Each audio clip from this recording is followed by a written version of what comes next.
Hi, the Web 2.0 tool that I wanted to share with you is Kahoot, Kahoot.com. It is a quiz website that allows teachers to quiz students and give them instant feedback, as well as share quizzes with other educators. You can just sign up by pressing the sign up button. I'll let you choose between teacher educator. You can sign with Google, Microsoft, or just sign up with your email. I already have an account, so I'm going to log in.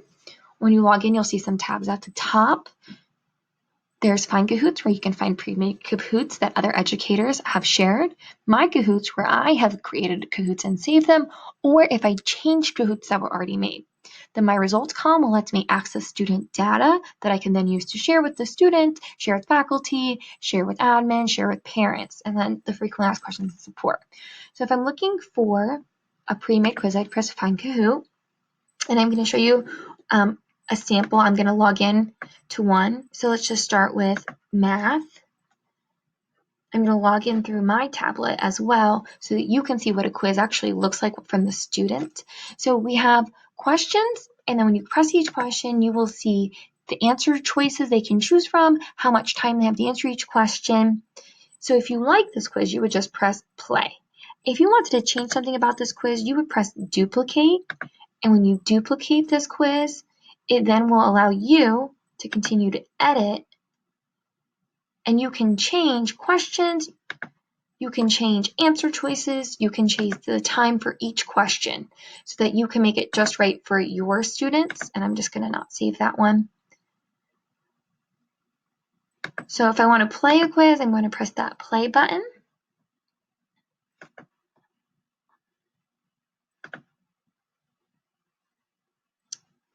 And there's going to be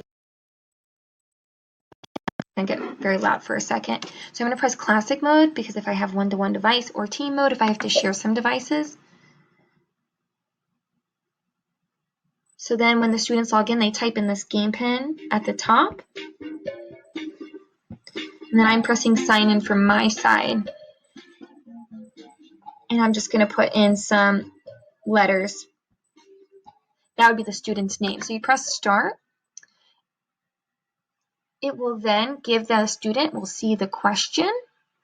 And then from the question, they will have their answer choices. On their side, they'll only see the color choices with the shapes so that it doesn't become overwhelming. They would just choose an answer choice. If they got it right, they get the check marks, and it'll show them compared to others where they got. So when I press end game, I now can see how the student scores, and I can press get results. When I get results, I can save and direct download the student scores so that I have them to keep. And then I can always access them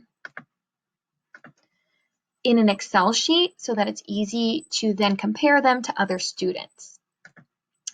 If I want to go to my Kahoots, you will see Kahoots that I have favorited. Maybe I want to use them in the upcoming future.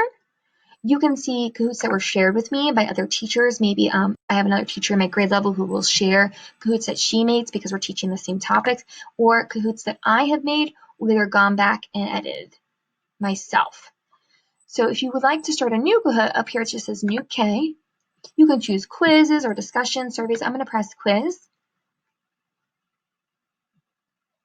From there, you can give it a title, math, give it something about it that you want to add, adding fractions. You can make it visible to only you, or you can share it to others.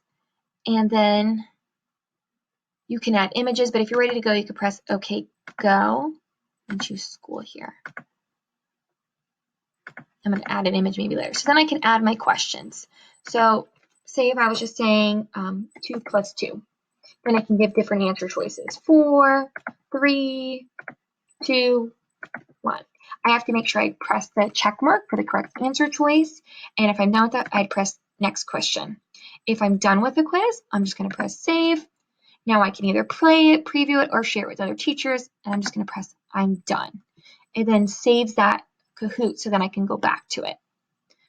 When I press the My Results tabs, I can go and download any quiz that I've given. You can see that I've used these before with my students. So now I always have that data to access. I hope that you enjoy and try to use Kahoot with your students.